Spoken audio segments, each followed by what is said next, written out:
perkenankan saya terlebih dahulu untuk menceritakan sedikit saja tentang siapa saja yang dimakamkan di sini. Jadi kita mulai dari makam yang paling depan sana. Di depan itu ada makam besar sendirian dalam pagar besi. Itu adalah makam dari Bapak Bupati Rembang, suami dari Raden Ajeng Kartini. Namanya Kanjeng Raden Mas Adipati Aryo Singgih Joyo Adiningrat. Beliau asli dari Blitar, Jawa Timur. Sebelum menikah dengan Bu Kartini, Pak Bupati Rembang ini menikah dengan Raden Ajeng Sekar Milah Joyo Adiningrat yang makamnya ada di sebelahnya Bu Kartini ini sebagai permaisuri yang pertama. Permaisuri yang pertama ini beliau dinikahi Pak Bupati Rembang, tidak punya keturunan, bahkan pada usia 40 tahun beliau sakit hingga akhirnya meninggal. Nah, dikarenakan permaisurinya meninggal, maka Pak Bupati menikah lagi dengan Raden Ajeng Kartini. Raden Ajeng Kartini dinikahi Pak Bupati Rembang sebagai permaisuri yang kedua, menggantikan yang pertama karena yang pertama tadi wafat. Raden Ajeng Kartini Joyo Adiningrat, begitu nama lengkapnya. Beliau adalah putri dari Bupati Jepara. Ayahnya bernama Aryo Sosroningrat dan ibunya bernama Ibu Ngasirah.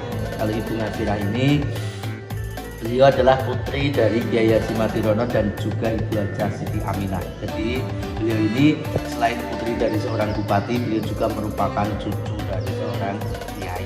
Bahkan Bu Kartini juga merupakan santrinipun atau murid dari Yai Soleh Darat Semarang. Dan Bu Kartini jugalah pada waktu itu yang mempunyai gagasan dan pemikiran, sekaligus beliaulah yang berani meminta dan menyuruh Yai Soleh Darat untuk segera menerjemahkan Al-Quran, hingga ada terjemahan Al-Quran dalam bahasa Jawa yang ditulis menggunakan huruf Arab Undul atau Mekong. Terjemahan itu pertama kali ditulis Yai Soleh Darat, diberikan kepada Raden Ajeng Kartini sebagai hadiah pernikahan dengan Bupati Rembang. Dan alhamdulillah sampai saat ini terjemahan itu masih kita simpan di Museum Rembang. Itu adalah bukti sejarah Raden Ajeng Kartini di dalam hal agama.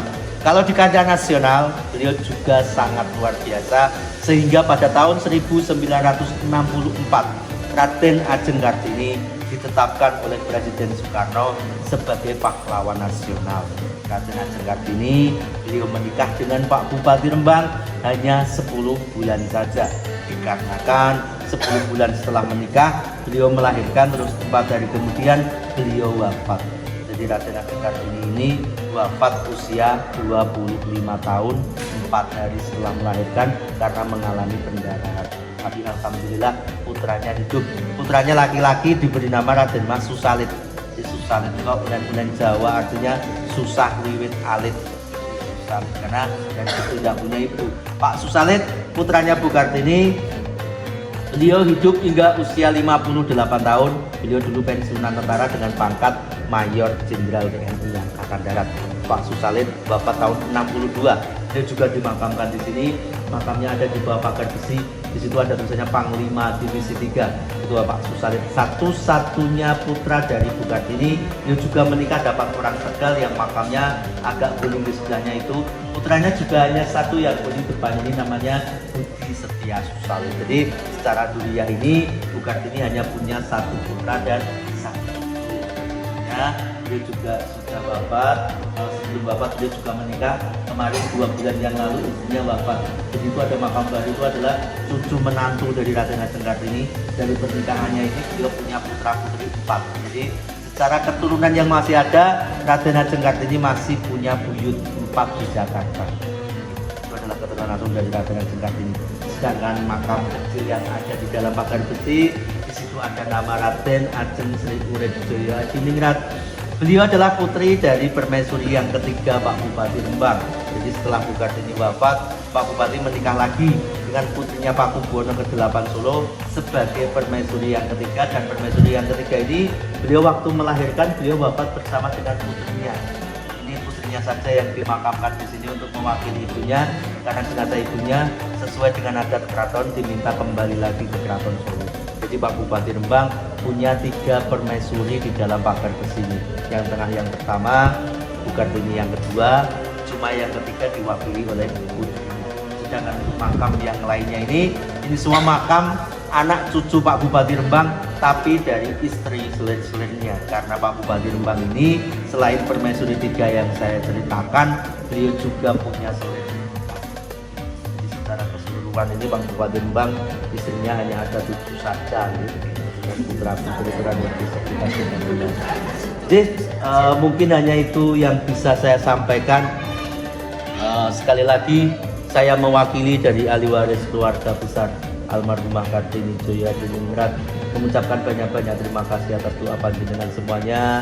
Begitupun doa yang senantiasa kita panjatkan dari sini. Semoga semuanya nanti setelah dari tempat ini mungkin mau melanjutkan ke perjalanan yang lain atau nanti sampai di rumah masing-masing. Semoga selalu diberikan kelancaran dan keselamatan oleh Allah Subhanahu wa taala. Amin ya rabbal alamin. Wabillahi taufiq wal hidayah. Assalamualaikum warahmatullahi wabarakatuh.